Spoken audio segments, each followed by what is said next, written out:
नमस्कार, मैं doctor S के Gulati, plastic and cosmetic surgeon from Kanpur. आज आपसे बात करूंगा लाइपोमा के बारे में और ये जानेंगे कि लाइपोमास को बिना चीरा लगाए लाइपोसक्शन के द्वारा हटाया जा सकता है कि नहीं और उसके क्या इंडिकेशन होते हैं। तो ये संभव है, लाइपोमास को लाइपोसक्शन के द्वारा बहुत ही छोटे कट से चर्बी हटाकर या सक कर ठीक किया जा सकता है। आइए अब एक pre operative and post operative photograph देख लेते हैं। इस बच्चे के बटक पे ये बड़ा सा लाइपोमा था और इसको ये नहीं चाहता था कि इसमें कोई निशान आए, तो इसको लाइपोसक्शन के द्वारा पूरा हटा दिया गया है। और इस दूसरे फोटोग्राफ में दिख रहा है कि पूरी स्वेलिंग खत्म हो गई है लाइपोमा की और कोई निशान भी नहीं आया है।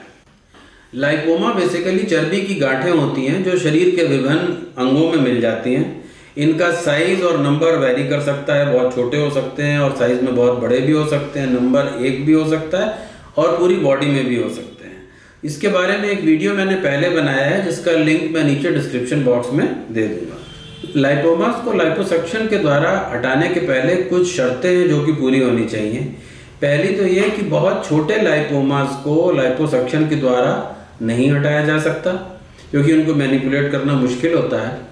और वैसे भी उसमें स्कार की चिंता करने की ज़रूरत नहीं होती क्योंकि इनको बहुत ही छोटे चीरे द्वारा हटाया जा सकता है, तो उसमें स्कार मैटर नहीं करता। 5 सेंटीमीटर या उससे बड़े लाइपोमास के लिए लाइपोसक्शन उचित है और इसमें बड़े स्कार को अवॉइड किया जा सकता है और स्कार को मिनिमम रखने में ये तकनीक मददगार रहती है। दूसरी बात यह है कि जो लाइपोमास स्किन के नीचे फैट में होते हैं, सबक्यूटेनियस टिश्यू में होते हैं, उन्हीं को लाइपोसक्शन के द्वारा हटाया जा सकता है। कभी कभी लाइपोमा डीपर टिश्यूज में होते हैं, मसल्स के बीच में होते हैं, उनको लाइपोसक्शन के द्वारा नहीं हटाया जा सकता। और तीसरा, लाइपोसक्शन करने के पहले ये सुनिश्चित करना बहुत ज़रूरी है कि ये जो स्वेलिंग है लाइपोमा, इसमें कोई कैंसर की संभावना तो नहीं है।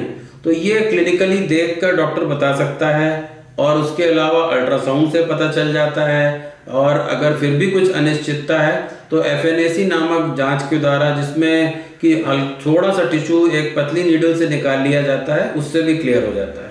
लेकिन ये सुनिश्चित होना बहुत ज़रूरी है कि ये लाइपोमा ही है, इसमें और कोई कैंसर वगैरह की संभावना तो नहीं है। लाइपोसक्शन द्वारा लाइपोमा को हटाना इंडियन स्किन में और अच्छा रहता है क्योंकि इंडियन स्किन थोड़ी पिगमेंटेड होती है, डार्क होती है, तो उसमें कभी कभी स्कार उतने अच्छे नहीं आते जितने कि वाइट रेस में या कॉकेशियंस में आते हैं।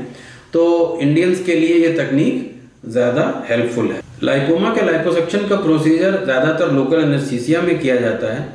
इसको करने के पहले लाइपोमा में फ्लूइड इंजेक्ट कर दिया जाता है उसको सुन्न करने के लिए।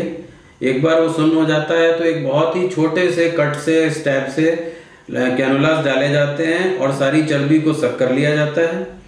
चर्बी को सक करने के बाद उसके ऊपर थोड़ा प्रेशर दिया जाता है, प्रेशर गारमेंट्स के द्वारा या ड्रेसिंग के द्वारा, ताकि उसमें कोई फ्लूइड का या ब्लड का कलेक्शन ना हो और जो स्किन लूज हुई है वो अच्छे से सेट हो जाए। मैं आशा करता हूँ कि इस वीडियो में दी गई जानकारी आपके लिए उपयोगी होगी। नमस्कार।